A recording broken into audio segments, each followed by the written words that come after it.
Joclender es la cabeza visible de un proceso, en mi criterio responsable penal, pero a mí me importa más el daño que a partir de él se está ocasionando en el movimiento de los derechos humanos. Y del movimiento de derechos humanos nadie es dueño.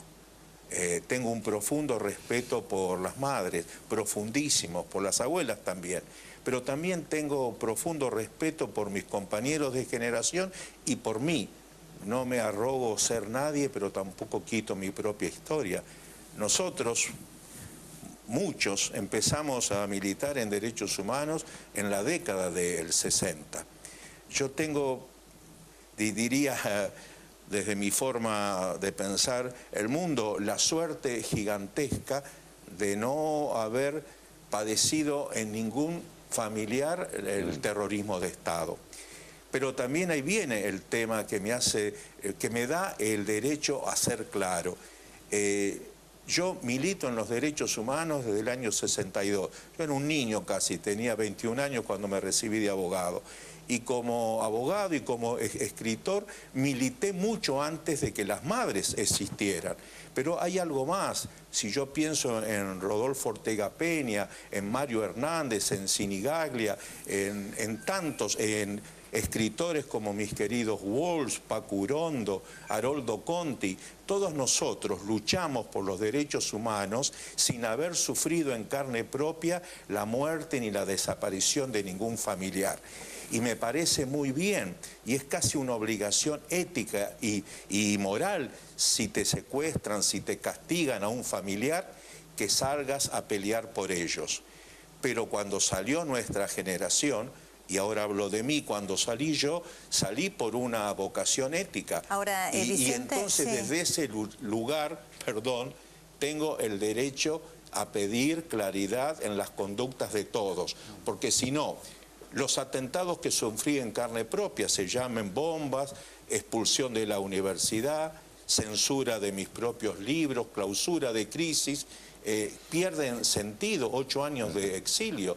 Entonces, desde ese lugar, yo no eximo de la responsabilidad ética y jurídica a todas las personas que hoy estamos en conflicto. Cada uno tendrá que mirarse en el espejo y responder por su conducta. Ahora, evidentemente, y nadie tiene bill de indemnidad. Hay algo que usted ha visto en el año 2003, estamos hablando de muchos años atrás, porque usted aclara el contexto en el que lo dice. Evidentemente, cuando se empezó a hablar del tema Joclender y Madres de Plaza de Mayo, muchos han dicho o argumentado que era funcional a la derecha.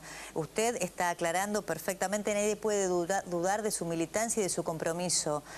Por eso me parece muy importante su testimonio, porque militar en los derechos humanos o haber hecho una causa tan noble como esa no exime a nadie de las responsabilidades de vivir con una conducta ética de ahí en adelante. Entonces, al contrario, lo pone en un compromiso mayor, quizá. Responsabilidad. Entonces, lo que usted, por ejemplo, en un párrafo dice que decidió alejarse para evitar las groseras provocaciones del administrador Joclender. Y luego en otro párrafo, que me parece que debe haber sido, ahí está, he decidido alejarme de la universidad para evitar las groseras provocaciones del administrador Sergio Joclender, incompatibles con el espíritu y prácticas intelectuales que deben regir a una institución universitaria. Y me parece que debe haber sido mucho más duro aún, en lo personal, otro párrafo en el que usted escribe: si algo me pasara a mí o a mi familia o algún accidente, ahí dice: con dolor debo advertir públicamente que todo atentado o extraño accidente contra mi persona o contra mi familia caerá como responsabilidad sobre el administrador Sergio Joclender, de quien ya conocemos perversas prácticas. Año 2003. Es decir, que usted haya visto tantos años atrás esto, habla de, primero, el conocimiento que usted quizá tenía de cómo Sergio Joclender estaba manejando y la relación que tenía con Evo o el peligro que eso implicaba. Y me parece que esto, si estaba a ojos suyos, quizás estaría a ojos de otros también, ¿no? Por supuesto. ¿Qué vio?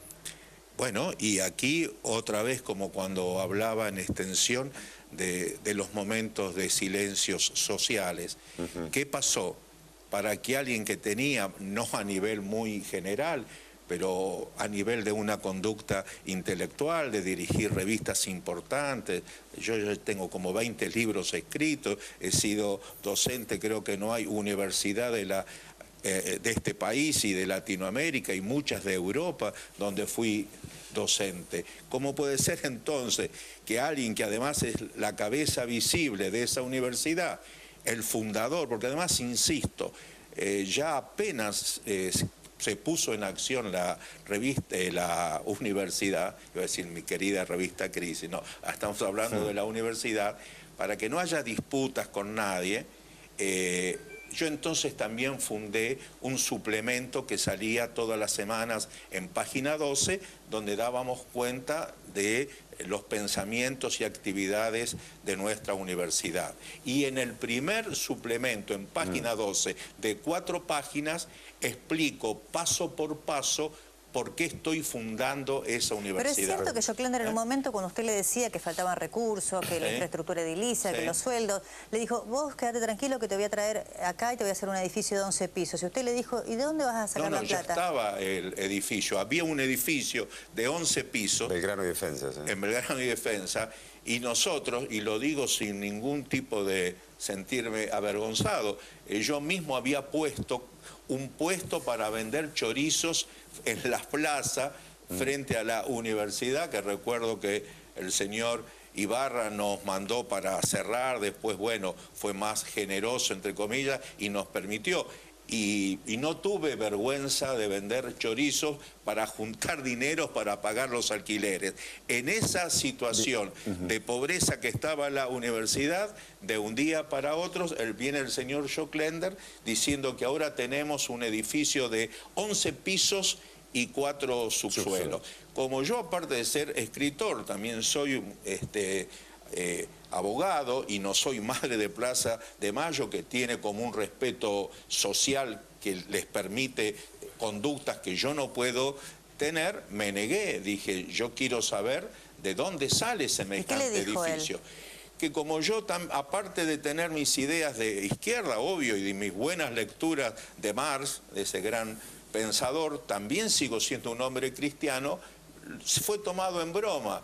Y me dice, bueno, ya que vos sos también cristiano, pensá que esto es un milagro. Y lo triste es que eso es como la explicación casi oficial para el hecho. Entonces yo me resistí y dije que no me iba a mudar a un edificio de 11 pisos donde no había ni siquiera un papel que explicara de dónde salía el dinero. Usted presentó esta carta de renuncia yéndose y explicando los motivos. Así es. Esta carta fue de conocimiento.